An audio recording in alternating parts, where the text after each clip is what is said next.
The barn door creaked open just before dawn, and the sound echoed louder than it should have in the still morning air. Dust floated like ghostly sparks in the narrow beam of sunrise, and that was when the horse exploded upward. Straw flew. Wood cracked.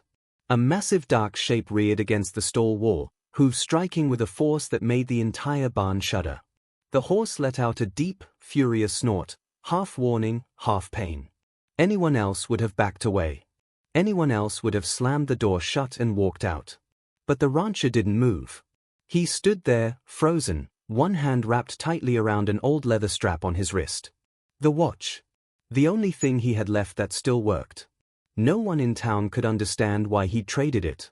3 days earlier, that same horse had been standing in the far corner of the livestock auction yard, head low, ribs faintly visible beneath a dull coat. The sign on the pen said "Unfit, as is." People passed by without slowing down. Some shook their heads. Others laughed. One man muttered, "That thing's more trouble than it's worth." They weren't wrong, at least not on the surface. The rancher had noticed the horse's eyes first. Not wild, not empty, angry, yes, but sharp. Intelligent. Watching everything. The auctioneer had shrugged when the rancher asked about him. Came from up north. Broke 2 handlers. Threw a rider. Won't pull. Won't trust. You want him, I'll take anything. Anything. That was when the rancher had unbuckled his watch. It wasn't flashy. Scratched glass. Worn leather. But it had been ticking on his wrist for more than 30 years. Longer than the ranch itself. Longer than his marriage. It had survived winters, droughts, broken fences, and nights when the rancher sat alone at his kitchen table staring at an empty chair across from him. The auctioneer laughed. But he took the watch. Now the horse was here. And the rancher was starting to understand why no one else would take him. The horse struck the stall again, hooves slamming down, breath heaving. His menere fell across his eyes, tangled and unkempt. Every muscle screamed tension. This wasn't fear alone, it was defense. Survival. Whatever life had taught him before this place, it had taught him one thing well: don't trust humans. The rancher slowly raised his hands, palms open. "Easy, big fella," he said, his voice low and steady, even though his heart was pounding harder than it had in years. From the doorway behind him, someone whispered, "You're crazy." That was Eli, his neighbor's son. Mid-20s. Strong. Skeptical. He'd come along out of curiosity and stayed out of concern. "That horse is dangerous," Eli said. "You saw what they said about him. You could have bought 2 good pullers for that watch." The rancher didn't turn around. His eyes stayed on the horse. "Maybe," he replied quietly. "Or maybe I bought a story no one wanted to hear." The horse stamped again, then froze. For just a moment, his dark eyes locked with the rancher's. Something flickered there, confusion, maybe. Or recognition. That moment didn't last. With a sudden violent motion, the horse lunged sideways, smashing into the stall wall. Wood cracked. A plank split clean down the middle. Eli swore and stepped back. "That's it," he said. "I'm telling you right now, this ends bad." The rancher swallowed hard. His hands trembled, though he kept them raised. He wasn't thinking about the danger. He was thinking about the past. About how he'd once been known as the man who could gentle any horse. About the last horse he'd failed. Years ago, before the accident, before the quiet nights, before the watch became more than just a way to tell time, he'd pushed a young mare too hard. She trusted him. And when she fell, she never got back up. People told him it wasn't his fault. He never believed them. Since then, he hadn't tried to fix what was broken. Until now. The horse's breathing slowed, just slightly. His ears flicked forward, then back. Testing. Measuring. The rancher took one careful step closer, stopping the moment the horse tensed again. "That's it," the rancher murmured. "You don't know me. And I don't know you. But we're both here now." Outside, the morning sun climbed higher, lighting the fields beyond the barn. Birds called. Life went on, unaware that inside this wooden structure, 2 damaged souls were standing at the edge of something that could either destroy them or change everything. Eli leaned against the doorframe, arms crossed. You really think there's something special about him? The rancher didn't answer right away. He glanced down at his bare wrist. The watch was gone. Time, in a way, had stopped. I don't know, he said finally. But nobody gets this angry unless they've been hurt bad. The horse shifted his weight, lowering his head just an inch. Not surrender. Not yet. But the first crack in the wall. If you're feeling that tension right now, if you're wondering whether this ends in disaster or redemption, stay with us. And if stories like this move you, remind you why the bond between humans and horses is unlike any other, take a moment to like and subscribe. Because this is only the beginning. The rancher didn't know it yet, but within days, the truth about the horse would come crashing out, harder than any hoof against wood. And when it did, everything he believed about that worthless draft horse would be turned upside down. By the second night, the barn smelled of sweat, old wood, and unfinished business. The rancher hadn't slept much. Every creak of timber, every distant snort pulled him back to his feet. When he stepped into the barn before sunrise, lantern in hand, the horse was standing perfectly still in the corner of the stall. Too still. Head lowered. Eyes watching. Not resting. Waiting. The rancher paused at the threshold. Years of experience whispered warnings in his ear. Don't rush, don't assume calm means safe. He set the lantern down slowly and took a breath. The horse didn't move, but his ears pinned back just slightly, like shutters closing halfway. Outside, Eli's truck door slammed. You up already? Eli called, stepping inside with a thermos in hand. He stopped when he saw the horse. Or, you never went to bed. The rancher gave a tired smile. Something like that. Eli leaned closer to the stall, squinting. He looks different. The rancher nodded. He hasn't laid down once. Eli frowned. That's not normal. No, it wasn't. A horse that doesn't lie down isn't resting, it's guarding itself. Expecting pain. Or attack. The rancher stepped closer, stopping just outside the stall. He didn't reach out. Didn't speak. He simply stood there, breathing slow, letting the horse feel his presence without pressure. Minutes passed. Then, without warning, the horse lunged. Not forward, down. He slammed his front hooves into the ground, neck stretched, teeth bared. A warning strike. Eli jumped back, heart hammering. That's it, he snapped. He's telling you something. The rancher didn't move. I know, he said quietly. He's telling me he's been hurt.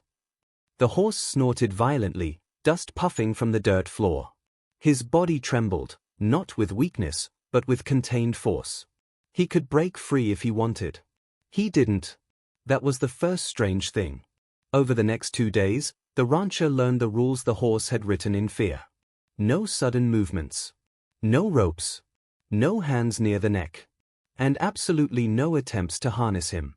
Every time the rancher even lifted a strap, the horse reacted like lightning, rearing, striking, eyes rolling white.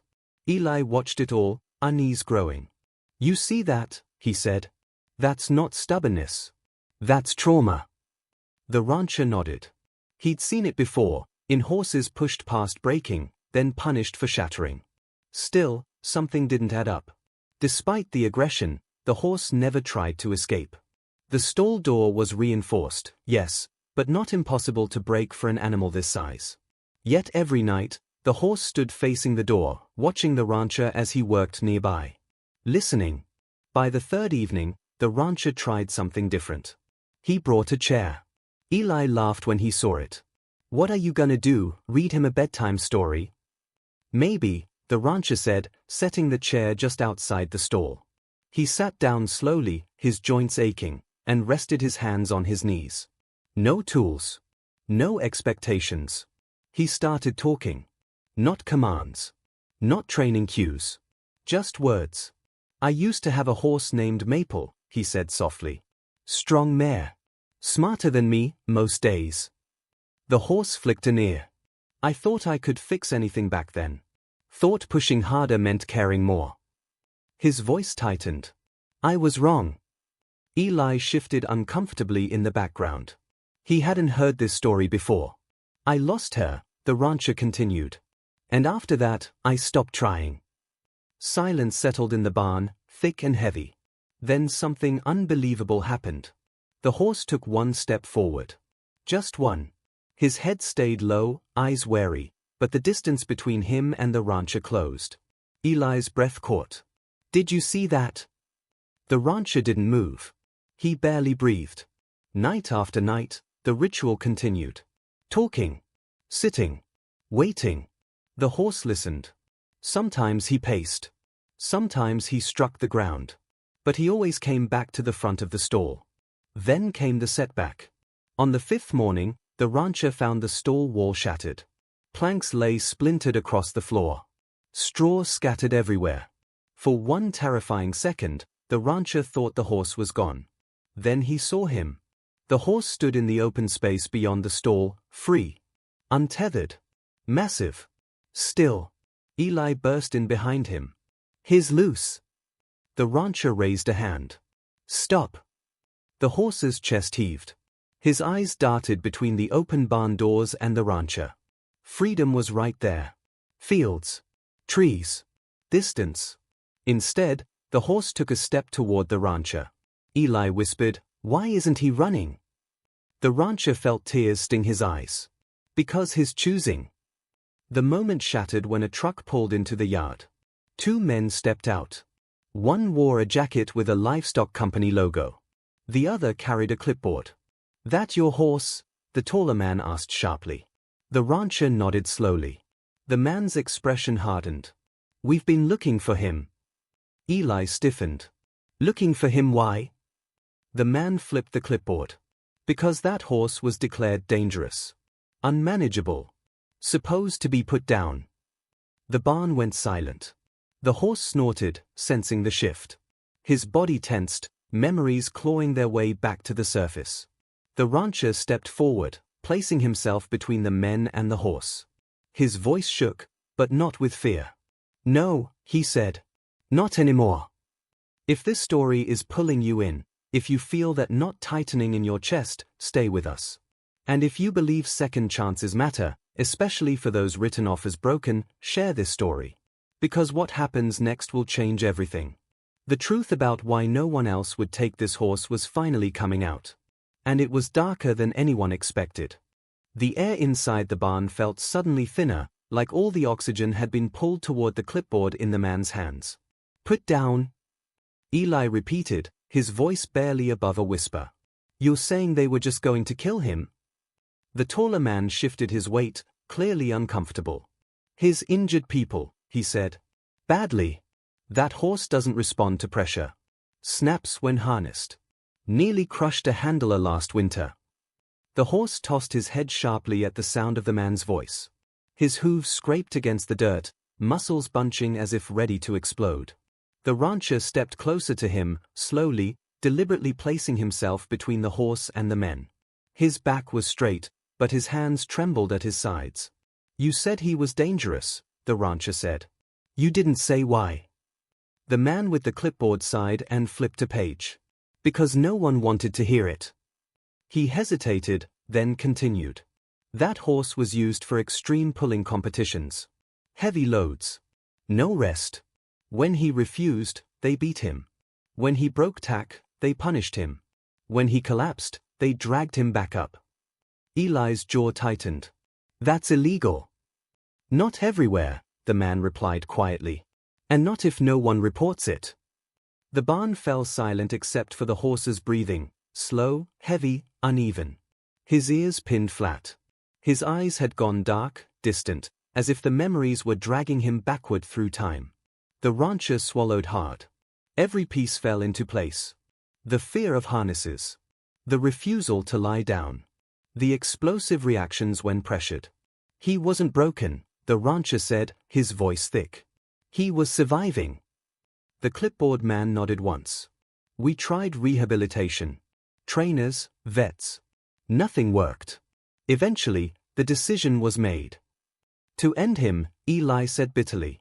"Yes." The rancher felt a familiar ache bloom in his chest, the same one he'd carried since Maple. The weight of knowing what happens when effort stops too soon. When labels replace patience.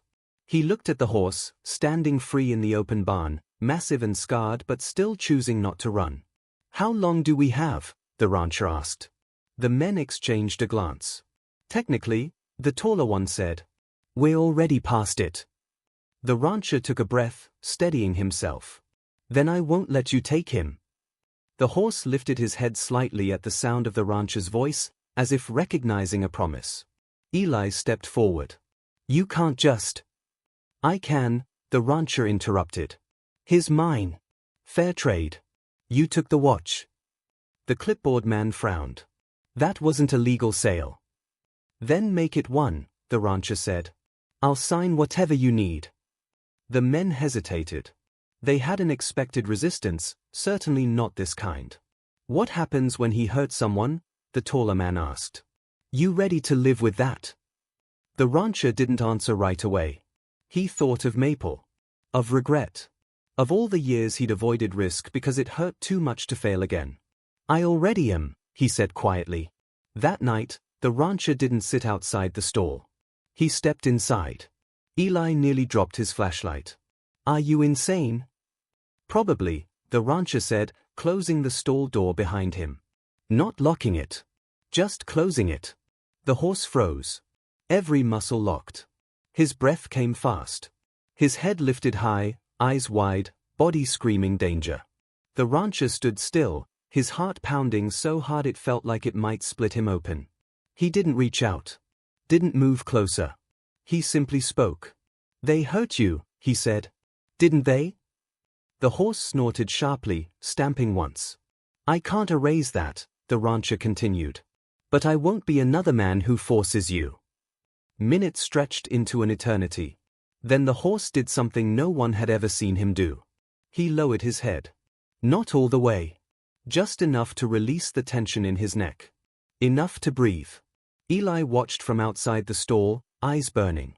He'd grown up around horses. He knew what surrender looked like, and this wasn't it. This was permission. Over the next days, progress came in inches. The rancher introduced a soft rope, leaving it draped nearby without touching it. The horse flinched, paced, then slowly ignored it. The rancher brought out an old, lightweight harness, broken, useless. He hung it on the wall where the horse could see it, smell it, learn that it no longer had power. Some days were setbacks. The horse would explode without warning, sending the rancher scrambling for space. Eli once grabbed him, yelling, "This is madness."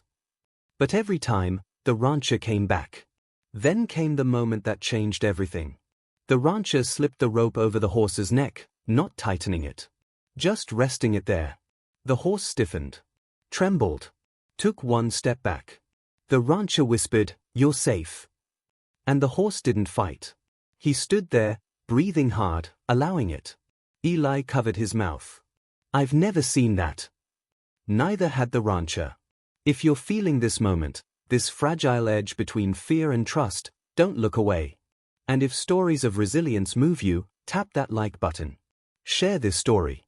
Because what comes next proves why this horse wasn't worthless at all. The men from the livestock company returned the next morning. And when they saw what the horse could finally do, they understood how wrong they'd been. The truck rolled back into the yard just after sunrise, tires crunching over gravel like an unwanted reminder of what was still at risk. Eli was already in the barn when he heard it. He looked at the rancher, whose hands were resting calmly against the massive horse's shoulder. The rope lay loose around the horse's neck, not a restraint, just a suggestion. "They're back," Eli said quietly.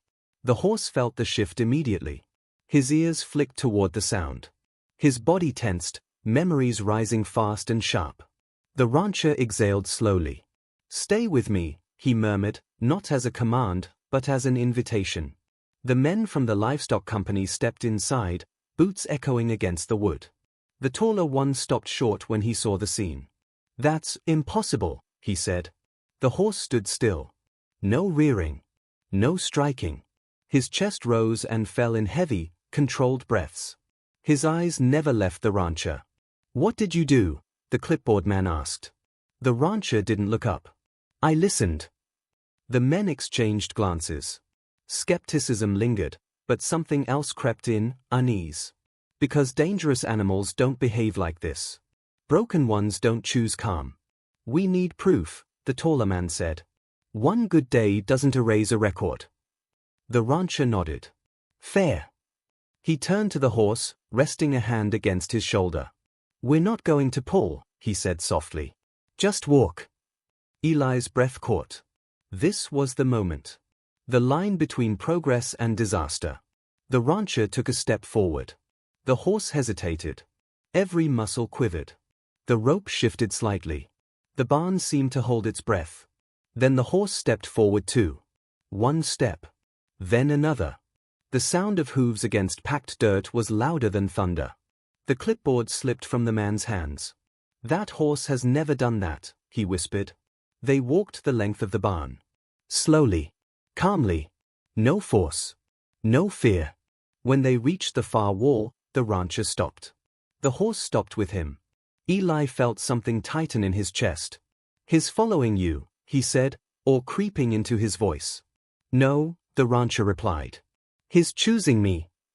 Outside, the sun climbed higher, casting long shadows across the yard. The rancher led the horse out into the open for the first time. Field stretched wide. Wind rippled through grass. Freedom lay in every direction.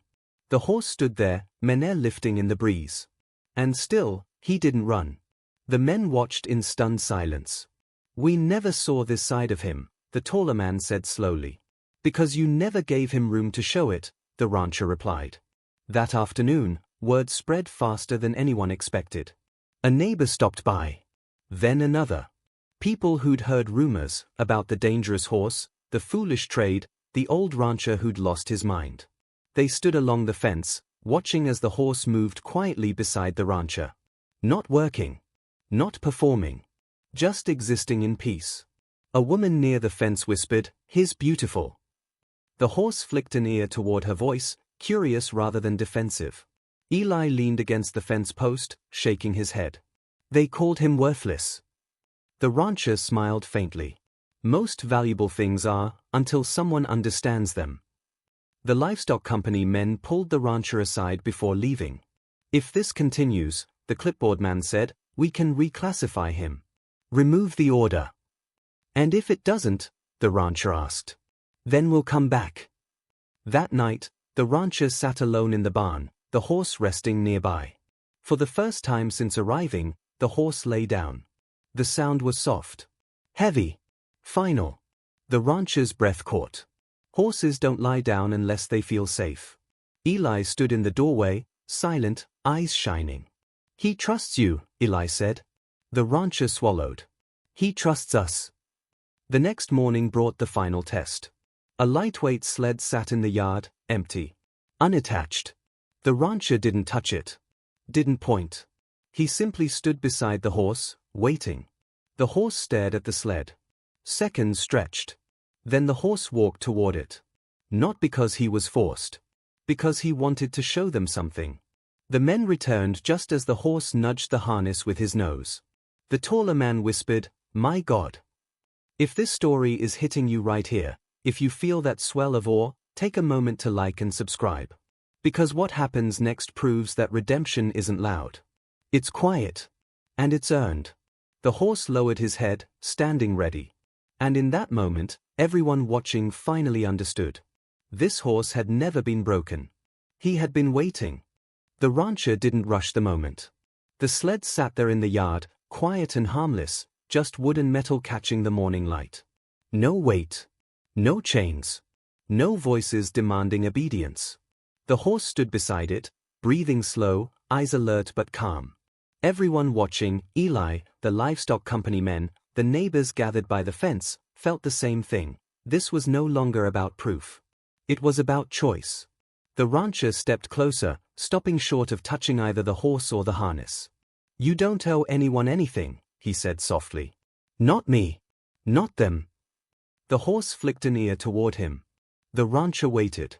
Then, with a slow, deliberate movement, the horse shifted his body and positioned himself in front of the sled.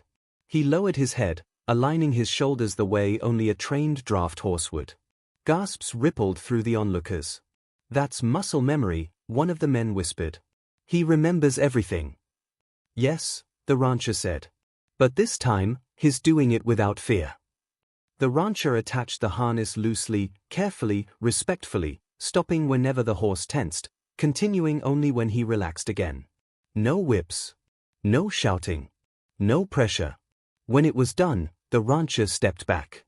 He didn't pick up reins. He simply started walking. The horse hesitated for half a heartbeat. Then he leaned forward. The sled slid across the dirt, smooth and effortless, like it weighed nothing at all. Someone near the fence began to cry. The horse took a few steps. Then stopped. He looked back at the rancher, eyes searching. The rancher smiled through tears. "That's enough," he said. The horse relaxed instantly, stepping out of the harness without resistance. The livestock company men stood frozen. "He could have been a champion," the taller one said hoarsely. "If we'd just listened." The rancher shook his head. "He already is." That afternoon, the paperwork was finalized. The order was lifted. The horse was officially reclassified, not as dangerous, not as broken, but as rehabilitated. Before leaving, the clipboard man hesitated.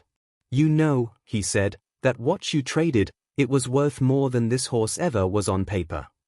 The rancher glanced at his bare wrist, then at the horse grazing peacefully in the field. "That watch told time," he said. "This horse gave it back." Days turned into weeks. The horse settled into the ranch as if he'd always belonged there.